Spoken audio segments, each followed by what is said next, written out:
After Mom's death, I discovered our family's secret. A stranger claimed he's my father's son, DNA shocked us, and everything we knew fell apart now. I remember the exact morning my world shifted, though I wish I could forget the knot in my stomach that followed. My mother had died 3 weeks earlier, and the house still felt like her breath. Small traces of perfume, the folded shawl by the window, the mornings where she called my name to remind me to eat. We had been through so much. My father had passed years before, and together they had built a life that kept us secure and loved. I am Catalina. I'm about 45, the oldest of 3. Camila is 40 and Fernando is 33. We were a close, warm family. Practical, affectionate, the kind that held dinners and remembered birthdays. Losing my mother was a blow that felt unreal, like waking up to a house that had been painted a different color while I slept. When my father died, he left most things in my mother's name. It made sense. A practical decision that had sheltered us. My mother, stubborn and careful, handled the estate with a steady hand. Grief became a full-time job for a while. Funeral plans, lawyers, calls to distant relatives. That first week after the funeral, we clustered around each other and did the quiet work of remembering. We told old stories, made lists, and argued about which photos to put in the album. It was exhausting and somehow ordinary. Then Mateo appeared. He walked into our lives like a weather front. Sudden, unavoidable, charging the room so that everyone went quiet for a moment. He was 37. He claimed to be my father's son. He said my father had been sending money to his mother for years, quietly, so she wouldn't reveal his existence.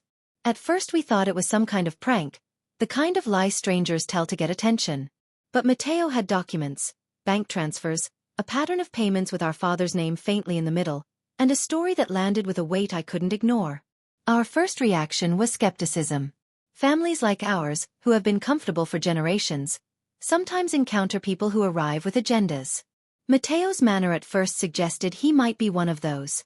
He was impatient and oddly polished, and that brusqueness felt like a disrespect to my mother's memory.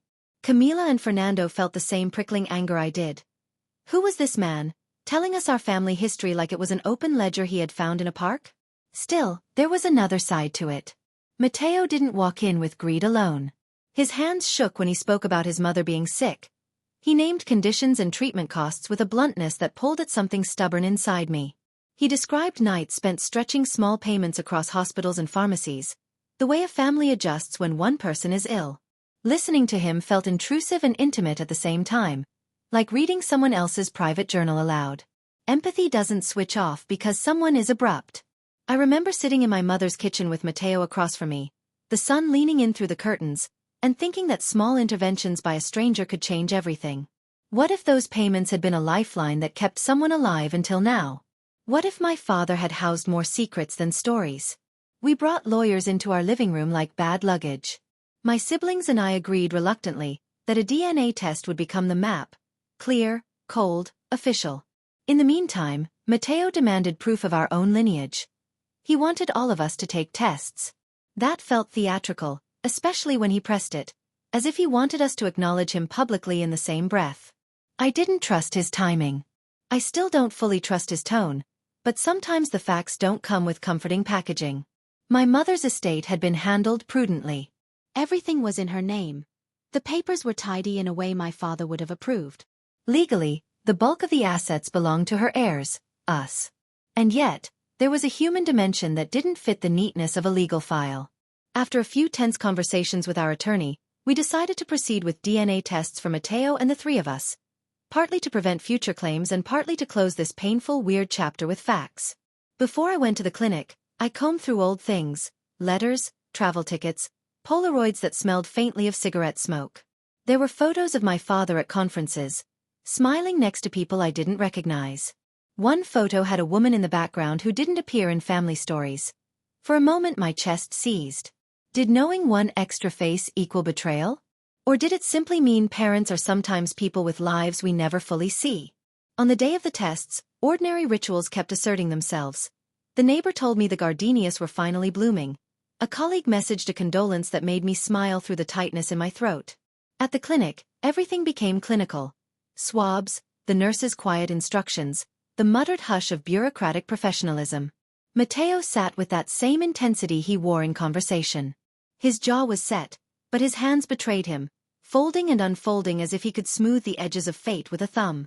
While we waited for results, family dynamics that had been dormant started to unfold. Camila, who had always been the peacemaker, threw herself into gathering paperwork. Bills, receipts, bank statements, anything that might set a border around what belonged to our mother. Fernando, blunt and protective, wanted to call Mateo a liar and push him out. He called him opportunistic and said things that felt, in their bluntness, like relief. It fractured the quiet that had settled over us after the funeral, but it was also an honest response to feeling suddenly threatened. At home, memories folded into the present. I found myself opening drawers I hadn't opened since our parents were alive. Journals, business cards, notes in the margins of books. There were small rituals I realized I'd taken for granted. The exact way my mother folded napkins, the tone she used when she said my name. Once you suspect a central fact in your life might be wrong, everything around it seems to vibrate. The Polaroids and the receipts took on a new, almost forensic significance. Mateo's presence added pressure to practical matters. Banks grew cautious, advisors asked formulaic questions, and small, routine decisions started requiring signatures and counsel. Grief, which normally allows time for its own cadence, was interrupted by legal forms and territorial talk. The company my parents built was stable, but claims like Mateo's could create reputational risk, employee anxiety, and unwelcome attention. For a family that had prized discretion, the exposure felt cruelly public. Conversations with my siblings changed tone. We began to test edges and ask questions we had avoided. Camila asked whether my mother had ever seemed distant, whether she retreated into privacy sometimes. Fernando asked whether we'd truly known our father at all. It was an unnerving interrogation, but not wholly untrue. The certainty we had grown up with, the story our parents told and we accepted, was showing seams. One afternoon, Mateo told us something that jolted me. His mother had been ill for years. The payments that flowed from a discreet account were not indulgences but lifelines. He helped us, Mateo said, voice low. He kept us afloat when we couldn't keep up. He didn't use entitlement language. He used survival language. Hearing it softened something inside me that had hardened into default suspicion. It made me imagine my father not as a villain but as a complex human who had made choices, some of them kind and some of them flawed. He also shared a memory of a business trip. An evening when my father had been drinking and vulnerable, when boundaries blurred. Mateo suggested that in that small, compromised moment, a life had been created. He didn't paint my father as monstrous. He painted him as fallible. I didn't like the idea of infidelity, but I also didn't want to reduce a man I'd loved to a single mistake. Both things could be true. A man could be both devoted and flawed, capable of love and error. After that conversation, I began to put my memories on trial, examining them for gaps and contradictions. It's strange how grief magnifies curiosity. Instead of being only sorrow, I found myself scanning for patterns that might explain this destabilizing claim. Once you suspect a central fact in your life might be wrong, everything around it seems to quiver. The first major test of character for me was watching how my siblings responded privately. Camila reached for compassion, quietly planning how to help Mateo's mother if we could find a moral way. Fernando checked every document and demanded the law follow what's written. The paperwork and signatures. I felt caught between them, wanting to protect what my parents had built, and wanting to honor the simple human reality of someone who said they had been helped for years. Weeks passed with small interactions and growing friction. Mateo called occasionally, polite but unyielding, asking whether we'd decided about test arrangements. We sent in swabs. I remember sealing mine in an envelope with a hand that felt both steady and absurdly trivial. This thin paper might decide more than any confession ever could. The waiting stretched. Sometimes I imagined DNA as a verdict that would either affirm the comfortable version of my life or strip it bare. When the lab called, my heart did that involuntary jump people talk about. They said Mateo's result matched the probability of being my father's biological son. The air felt thin. Camila burst into tears. Fernando slammed his fist into his palm and paced like a caged animal. Mateo cried in a way that wasn't entirely performative. It felt like validation for him and disorientation for us. We then had to do the more invasive thing. Parental tests for Camila, Fernando, and me. I agreed because I wanted clarity. There was a private fear that more instability might be hiding behind numbers, like a house of cards that would collapse when you breathed on it. I understood, in a new and oddly practical way, How fragile identity could be when its scaffolding came from someone else's choices. 2 weeks later, the second batch of results arrived. Camila and Fernando's tests showed the expected markers, statistics that fit with what we'd thought our whole lives. But when I opened my result, the room tilted in a way that felt physical. The report suggested I was not biologically my father's child. Not only had my father possibly had an affair, but the implication was that my mother might have had a relationship that produced me, or that another man had been involved. I stared at the page as if the ink might rearrange itself. My first reaction was a jumble: denial, a cold anger, and a hollowed-out grief separate from mourning my mother. It wasn't that I needed genetic validation to be my mother's child. She had raised me, loved me, shaped me. But there is something about the word daughter being complicated that triggered a primitive territory alarm. I felt betrayed in a way I hadn't anticipated. Not necessarily by any one person, but by the way secrets can alter the map of your life. Mateo, legalistic and insistent, immediately asked that I be removed from the inheritance. He framed it as what was right, if biology were the only valid criterion. Camila and Fernando were frantic.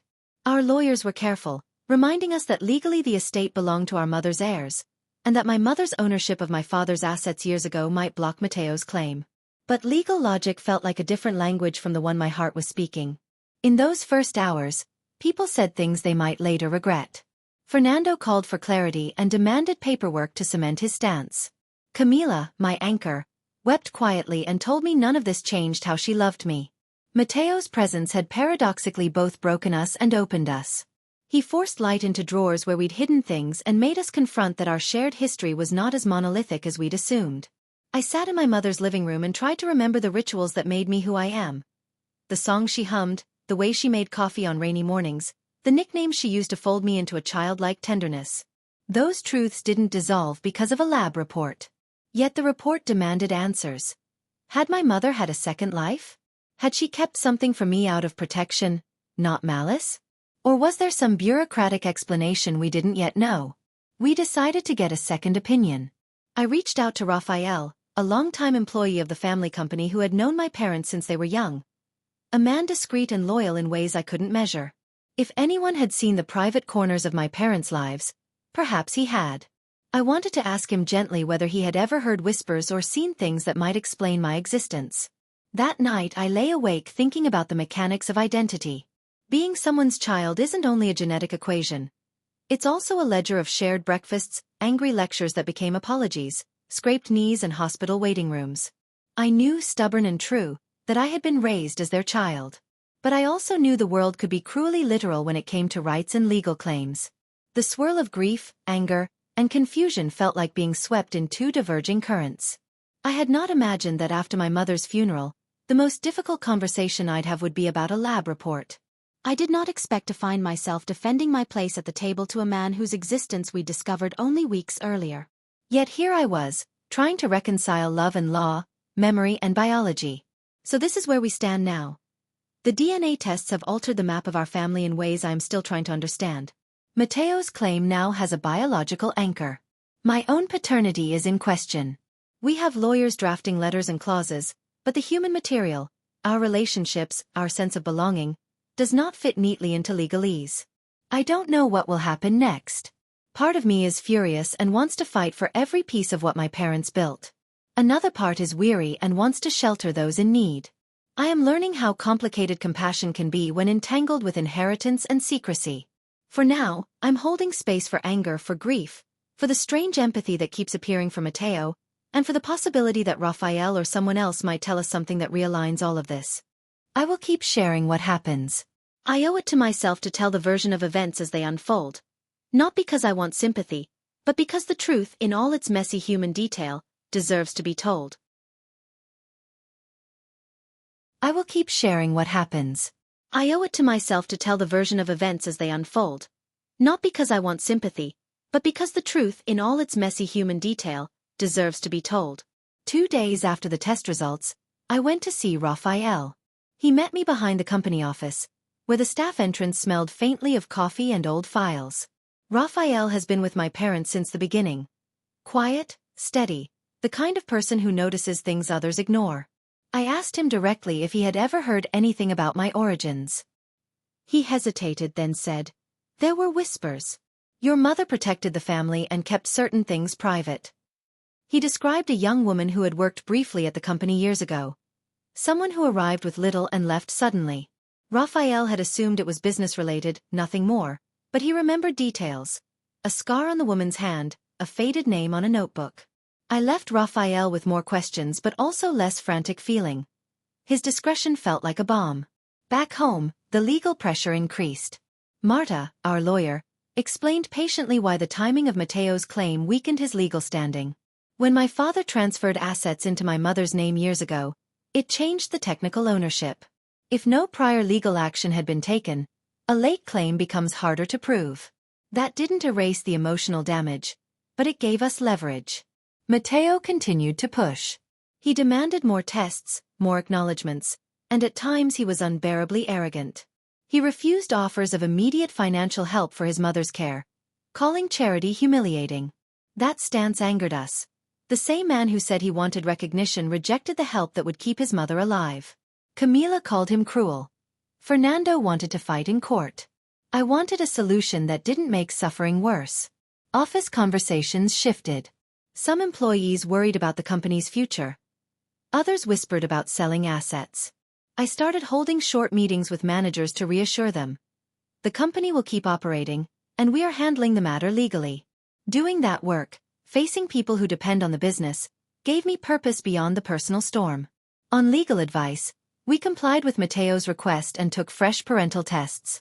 The results confirmed what had already been suggested. Camila and Fernando were biologically linked to our mother. My result again did not align with paternity.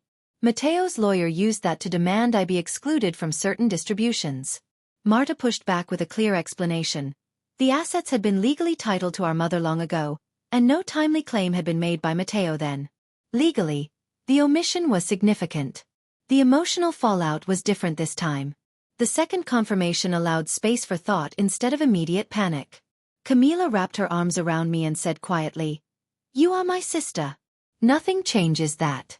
Those words steadied me more than any document ever could. Fernando, furious and protective, wanted to offer a settlement just to avoid public litigation and protect the company. I saw wisdom in both impulses. Protect the family legacy, protect the people who rely on it, and also protect our integrity. We proposed a middle way, immediate financial support for Mateo and his mother to address urgent medical needs, combined with a legal agreement that preserved the core estate and required further review of larger claims later. It felt like a humane compromise that acknowledged need without surrendering our foundation. Mateo rejected the offer at first, angry that it seemed like a payoff. I understood. Accepting help can feel degrading when you want respect. Negotiations were messy and human. There were angry phone calls, carefully worded emails, and moments when Mateo's voice broke and sounded like a younger, frightened person rather than the demanding man who had arrived at our doorstep. Those moments made it harder to demonize him completely. He was, after all, someone who had survived on discreet payments and fear. By the end of the week, we reached a provisional agreement. We would cover immediate medical expenses, and postpone any decisions about the estate until we had more clarity. It was not a victory, but it was a breathing room. It allowed us to focus on facts rather than escalate to public conflict. Then I found something small and dangerous. An old notebook hidden in my mother's desk. On the inside cover someone had written a name in a handwriting I didn't recognize. It wasn't dramatic at first glance, but it felt like a hinge. This could be the key to understanding more about my past, or another source of pain. I called Camila and Raphael. We agreed to look at it together that evening. I felt a mixture of dread and curiosity. Dread because the notebook might make everything more complicated, curiosity because I wanted to know the map of my life beyond assumptions. I also felt a new kind of determination. If there were answers, I wanted them to come from the people who knew my parents best. Tonight we'll sit at the kitchen table between cartons of legal papers and unopened condolence cards, and we'll open that notebook. I don't know if it will bring relief or rupture, but I know one thing. We will face it together. That thought steadies me more than any legal clause. We'll see what the pages say, and what they mean for the family we've always been. We opened the notebook at the kitchen table, the same place where my mother used to sort bills and scribble shopping lists. The pages smelled of dust and the faint sweetness of lemon oil. Raphael sat across from me, careful with his hands as if the paper were fragile like bone. Camila put on a kettle and made us stay seated while the house hummed with small, ordinary noises that made the moment feel less apocalyptic. At first the entries were ordinary. Appointments, phone numbers, a shopping list. Then we found something else. Short fragments in a different hand, dates and a name that repeated in the margins. It wasn't in my mother's neat script. Raphael frowned when he saw it. "That handwriting," he said, running a thumb over the ink like he could smooth a memory. "I've seen it before." He wouldn't say more at once, and that refusal felt like a cliff break. There were other hints, a faded receipt from a small hotel, a note about a train schedule, a scribbled phone number with an area code I didn't recognize. It painted a picture of meetings on the margins. Quiet, careful meetings that hadn't seemed to belong to the life she presented to us. Each line pulled me toward a version of her I hadn't known. Private, careful, managing a pocket of her life separate from the family's public one. I asked Raphael if he'd ever seen my mother with anyone else, and he hesitated. Long enough to make me feel that whatever he knew had weight. Then, as if the house needed permission, he told us about a man our parents had known in the early years of the company. A consultant who'd helped them through a rough patch, someone named Diego. Raphael's voice was low. He chose details like he was picking fruit from a tree, careful not to bruise them. "He used to come to the office sometimes," Raphael said. "Late evenings. Your mother and he talked in the back office. They were discreet. Back then I thought it was business." He paused. "There were times she left in a hurry afterward. Small things. I never connected it to this." Seeing him say the name made my chest tighten. Diego had been a vague presence in family lore. An external advisor who explained himself away as a consultant. I had never suspected any intimacy beyond professionalism. Camila leaned forward. "Do you think Diego could be?" she began and her voice broke. The sentence didn't need finishing. We all understood the direction. Before we could follow that thread further, my phone buzzed. It was a message from an address I didn't recognize. A link to a thread posted on a gossip forum. A screenshot of an email that contained select paragraphs from our private correspondence with Mateo. Someone had leaked part of the negotiation. Mateo had posted a short, stinging caption. "They want to buy us off. Here's the evidence." His tone online was theatrical and public in a way he'd avoided in person. The leak made everything more dangerous. Reputations, employee morale, the company's stock of goodwill. The neighborhood felt smaller and sharper. I felt anger wash through me so fast it was almost physical. Who had sent that thread? Why were private negotiations now public currency? Fernando wanted immediate legal action. Camila wanted to call Mateo and propose a ceasefire. I wanted both of those things and also to be somewhere else that didn't require crisis management. Raphael offered to help trace the leak. He's always been skilled at quiet detective work, finding misplaced invoices, reconciling accounts, but this felt different. As he scrolled through the thread, his fingers stopped at a username. He narrowed his eyes and said, "This person used to work here." He named a former employee who had left under bitter circumstances 2 years ago. Someone who had resented the family's privacy and had access to internal emails for a period. The accusation landed with a metallic sound. We debated confrontation, legal measures, and the human cost. If the leak came from someone who had been close to the company, exposing private pain to the public could not only harm the family's image but also a lot of innocent people who depend on the business. The decision to act felt like balancing on a knife. Pursue the leak and risk more exposure, or let it ride and watch more private things be weaponized. That night, after the kettle cooled and the house grew thinner, Raphael went into the little office we used as a repository for old files. He came back with a single photograph folded into a yellowed envelope. Diego with my mother at a conference, their shoulders too close for a purely professional photograph. On the back of the photo, someone had written in a hurried hand a name and a date. Raphael's voice nearly dropped to a whisper as he read it aloud. We compared handwriting, receipts, the phone number in the notebook. Pieces aligned enough to make the possibility real. My head spun with a simple, terrible arithmetic. Meetings, payments, a name repeated in secret notes. The story that had cushioned my life now had a new, jagged edge. I felt anger toward my parents for what they had kept, but mostly I felt a tenderness I didn't expect, toward a younger version of my mother who had made choices that were messy and human. I also felt a kind of pity for Diego, whoever he was, and for the way secrets are often the currency of love that couldn't be spoken. Before dawn, as I lay awake, I thought about Mateo and his own desperation. I thought about the leak and who would benefit from tearing our family's grieving life into public fragments. I thought about Raphael's photograph and the note tucked into the back of the notebook. There was one more page, folded and placed at the very end, that we'd almost missed. I unfolded it and read a name and a date written in a small, hurried script. I folded the notebook closed, my hands shaking.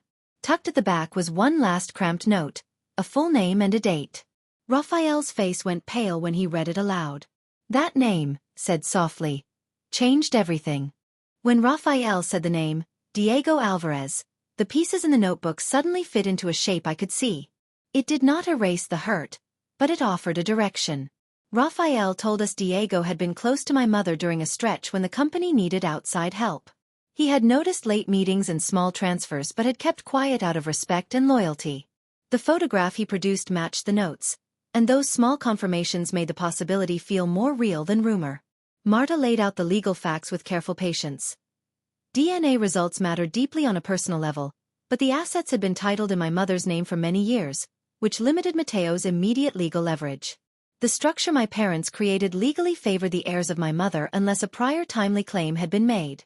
We chose a route that balanced law and compassion. Camila, Fernando, and I agreed to cover Mateo's mother's urgent medical expenses immediately, set up a monitored trust for ongoing care, and create a conditional fund for Mateo that required cooperation and verification. It wasn't surrender or victory. It was a humane compromise that aimed to protect the company, the family legacy, and a vulnerable life. At first Mateo resisted and accused us of trying to buy his silence. There were raw, explosive moments. Anger, bargaining, tears. But after long messy conversations he accepted terms that provided immediate aid and set clearer boundaries for future claims. Raphael coordinated appointments and quietly ensured resources were used as intended. He also admitted he had kept certain materials private because he had promised my mother discretion. That confession was heavy but honest, and it helped open a fragile path toward repair. We formalized the agreement with Marta present. The contract preserved the core estate, included confidentiality clauses, and established explicit commitments for medical and financial support. Mateo signed. He cried, then argued, then allowed a tentative calm to settle over him. It was not a neat ending. It was human and necessary. A month later we shared a modest meal at my mother's house. It felt awkward and hopeful at once. Silences, brittle jokes, and small moments of warmth. The company stabilized. Employees were reassured. Mateo's mother received treatment and, for a while, improved. Raphael remained steady, his loyalty complicated but unwavering. For me the greatest shift was inward. Learning that I might not be my father's biological child adjusted one factual line in my life, but it did not erase the person my mother raised. I kept the recipes she taught, the way she hummed in the kitchen, the small rituals that made me her daughter in every meaningful sense. Identity, I learned, is both what biology records and what daily life creates. We decided to protect the legacy my parents built while answering a clear human need.